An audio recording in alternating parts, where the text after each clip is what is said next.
राज्य रे एप्रिल 2 रु लागू हेब सकाळुआ स्कूल। आपण माने जानिछंती एबे ग्रीष्म प्रभाव आसिबाकू जाउछि। ग्रीष्म प्रभाव को दृष्टि रखी सरकारंकर एही निष्पत्ति।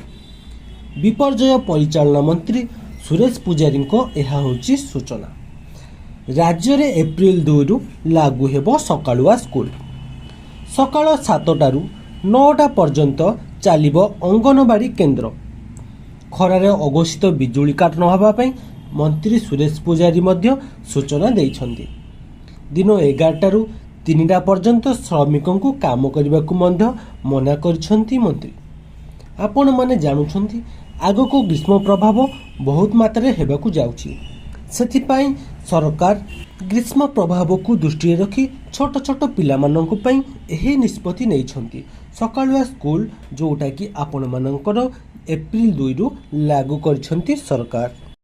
जदि आपण माने डेली बेसिक रे एही बडी इन्फॉर्मेटिव टिप्स जानिबा को चाहुछन्ति तो चैनल को एबे लाइक शेयर और सब्सक्राइब करंतु।